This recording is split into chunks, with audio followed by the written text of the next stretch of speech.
গো সুৰক্ষাৰ বাবে নতুন আইন অনাৰ বিবেচনা কৰিছে চৰকাৰে। আগন্তুক বিধানসভা অধিৱেশনত উত্থাপন হ'ব গো সুৰক্ষাৰ নতুন বিধেয়ক।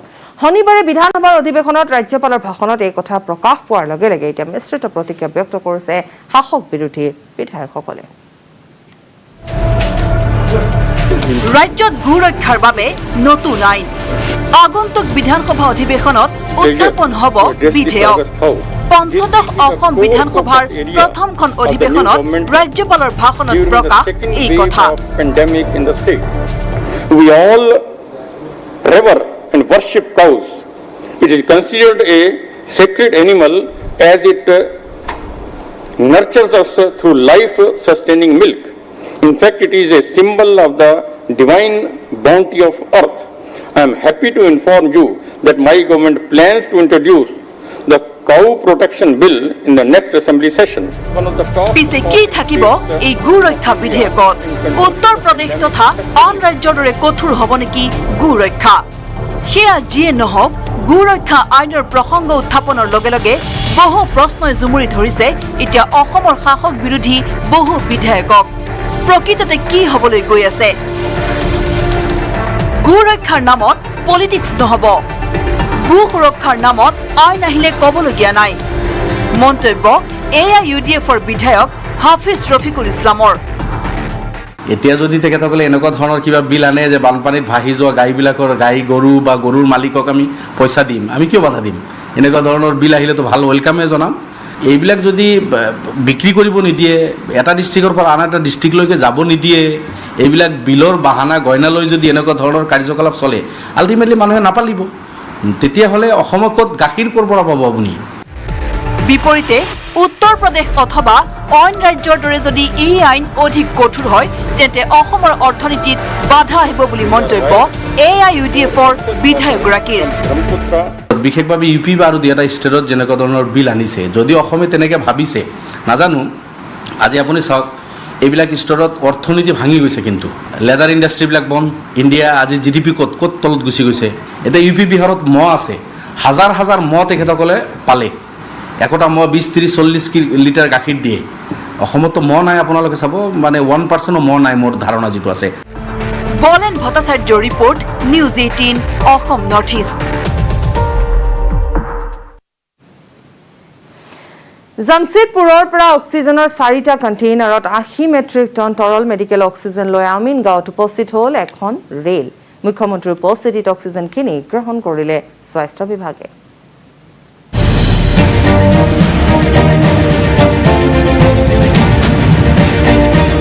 আমিনগাঁৱত মুখ্যমন্ত্ৰী ডক্টৰ হিমন্ত বিশ্ব শৰ্মা। বিহাৰৰ জামছেদপুৰৰ পৰা 4টা অক্সিজেন টেংক লৈ অহা অক্সিজেন ৰেলখনক আদৰণি জনালে মুখ্যমন্ত্ৰীগৰাকীয়ে। কলে ৰাজ্যলৈ অক্সিজেন নিয়মীয়াকৈ আহিলে দূৰ হ'ব অক্সিজেনৰ অভাৱ। ৰাহি হোৱা অক্সিজেন প্ৰেৰণ কৰা হ'ব উত্তৰ পূবৰ অন্য ৰাজ্যলৈ। অসমৰ চিকিৎসালয়বিলাকত অক্সিজেন দিয়াৰ উপৰিও উত্তৰ পূৰ্বৰ বাকী ৰাজ্যসমূহলৈও অক্সিজেন আমি যোগান ধৰিম। দিল্লীৰ নিচিনাকৈ অসমতো যাতে অক্সিজেনৰ নাটনিৰ ভয়াৱহ পৰিৱেশৰ সৃষ্টি নহয় তাৰ বাবে ব্যৱস্থা গ্ৰহণ কৰিছে ভাৰত চৰকাৰে।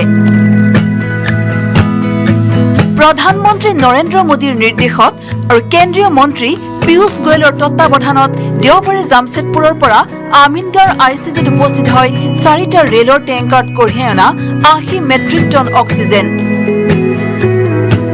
এতিয়াৰ পৰা প্ৰতি সপ্তাহত দুবাৰকৈ জামছেদপুৰৰ পৰা অক্সিজেন আহিব অসমলৈ। 4টা কণ্টেইনাৰত অনা হৈছে 80 টন লিকুইড অক্সিজেন। সপ্তাহত দুবাৰকৈ অসমলৈ আহিব অক্সিজেন এক্সপ্ৰেছ, যাৰ ফলত অতিৰিক্তভাৱে 160 মেট্ৰিক টন অক্সিজেন লাভ কৰিব অসমে। অক্সিজেন ট্ৰেইনৰ জৰিয়তে 80 মেট্ৰিক টন অক্সিজেন 4টা টেংকাৰত উপলব্ধ কৰি আমাৰ অসমলৈ পঠিয়াইছে জামছেদপুৰৰ পৰা, য'ত টাটা ইণ্ডাষ্ট্ৰী আছে তাৰ পৰা আমালৈকে পঠিয়াইছে। ইণ্ডিয়ান ৰেলৱে এই টেংকাৰ আমালৈকে পঠাইছে আৰু বৰ্তমানৰ পৰা সপ্তাহত দুবাৰ কৰি এই অক্সিজেন ট্ৰেইন আমালৈকে আহিব অৰ্থাৎ অতিৰিক্তভাৱে সপ্তাহত আমি 160 মেট্ৰিক টন অক্সিজেন আমি পাম অসমৰ চিকিৎসালয়সমূহৰ লগতে উত্তৰ পূবৰ আন আন ৰাজ্য মেঘালয় ত্ৰিপুৰা নাগালেণ্ড আদি স্থানত থকা চিকিৎসালয়সমূহলৈও যোগান ধৰা হ'ব অক্সিজেন প্ৰধানমন্ত্ৰী নৰেন্দ্ৰ মোদীৰ নিৰ্দেশত সমগ্ৰ দেশত 200ৰো অধিক ৰেলৰ জৰিয়তে যোগান ধৰা হৈছে অক্সিজেন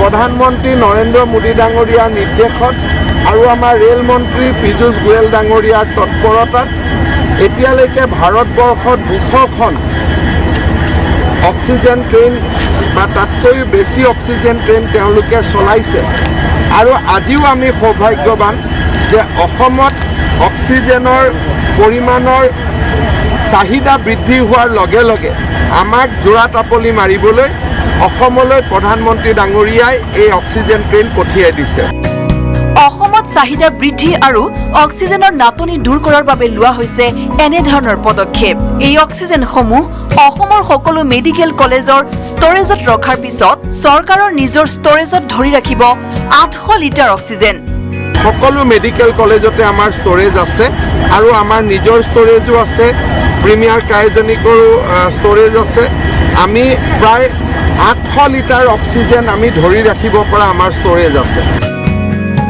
উল্লেখযোগ্য যে অক্সিজেনৰ এইসমূহ ট্ৰেংক কঢ়িয়াই অনাৰ ক্ষেত্ৰত সহায় কৰিছে ভাৰতীয় ৰেলে Hirakjyoti Malakar report news 18 Assam north east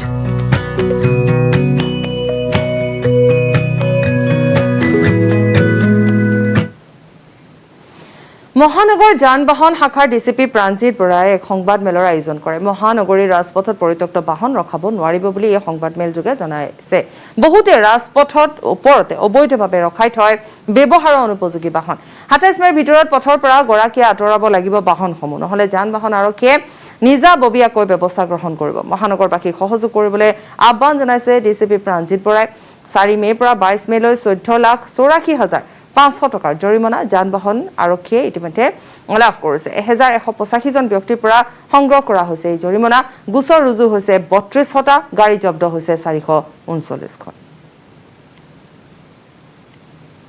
general Guwahati ট্ৰেফিকৰ বিষয়ে আমি এটা নতুন এটা চিন্তা কৰিছোঁ গুৱাহাটীৰ বহুত ঠাইতখিনি ৰাস্তা আছে সেই ৰাস্তাবোৰত গোটেই আমি 100% আমি ইউজ কৰিবলৈ পৰা নাই কাৰণটো হ'ল যে বহুত এনেকুৱা গাড়ী পুৰণা গাড়ী ইউজ নোহোৱা গাড়ী পৰিত্যক্ত গাড়ী বেয়া হ'ল বা মালিকে নতুন গাড়ী কিনিলে পুৰণাখন থ'বলৈ জেগা নাই এই এনেকৈ ৰাস্তাতে খাৰা কৰি থৈ বহুত ৰাস্তা যিটো আমি ৰোড স্পেচ যিটো আমি ইউজ কৰিবলৈ পাব লাগে সেইটো আমি পোৱা নাই এই এনেকুৱা গাড়ীসকলৰ যিসকল গৰাকী আছে তেওঁলোকক আমি এটা সময়সীমা বান্ধি দিছোঁ এই মাহৰ 27 তাৰিখৰ ভিতৰত এনেকুৱা পৰি থকা গাড়ী এনেকুৱা ব্যৱহাৰ নোহোৱা গাড়ী যিবোৰ ৰাস্তাত পাৰ্কিং হৈ আছে আমাৰ ৰাস্তাৰ স্পেচ খাই আছে চ' এই গাড়ীসমূহ উইদিন 27 তেওঁলোকে নিজৰ ব্যৱস্থা কৰি গাড়ীখিনি ৰাস্তাৰ পৰা আঁতৰাই নিব লাগিব 4 তাৰিখৰ পৰা 22 তাৰিখ কালিলৈকে আমি ফাইন ৰিয়েলাইজ কৰিছোঁ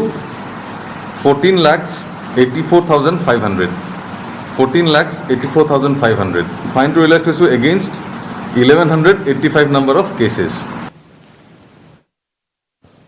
যোৰহাটত কোভিড-19 পৰিস্থিতিয়ে জটিল ৰূপ ধাৰণ কৰাৰ দিশে আগবাঢ়িছে যোৰহাট চিকিৎসা মহাবিদ্যালয় চিকিৎসালয়ত কোভিড আক্ৰান্তৰ বাবে বিচনাৰ নাটনি হোৱাৰ সম্ভাৱনাই দেখা দিছে যোৰহাট মেডিকেল কলেজ হাস্পাতালৰ আইচিইউটো বিচনা নাই আইচিইউত এখন বিচনা লাভৰ বাবে এতিয়া শাৰী পাতিবলগীয়া হৈছে কোভিড আক্ৰান্তই কোভিড ৱাৰ্ডৰ কৰিডৰতো আছে ৰোগী অৱশ্যে অতি শীঘ্ৰে 24খন নতুন আইচিইউ বিচনা সংযোগ কৰা হ'ব আৰু এনআৰএলৰ সহায় জিএমচিএইচত নতুনকৈ এই 120খন বিচনা সংযোজন কৰা হ'ব ইয়াৰে 20খন বিচনা হ'ব আইচিইউ সুবিধাযুক্ত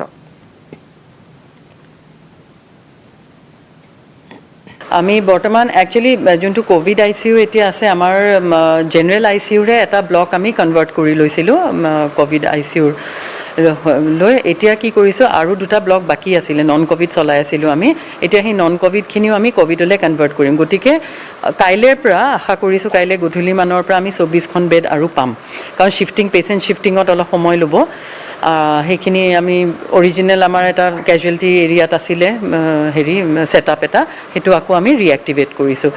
জেনেৰেল বেড আমাৰ এতিয়া 253 আৰু গেছ লাইন মানে চেণ্ট্ৰেল লাইন থকা 119 তাৰে, বাকীখিনি আমি খবৰ আৰু আছে সময় এটি বিৰতি। ব্যৱহাৰ কৰোঁ আটাইতকৈ সবল আৰু সতেজ cement Surya cement. Surya cement অটুট ঘৰ অটুট অসম।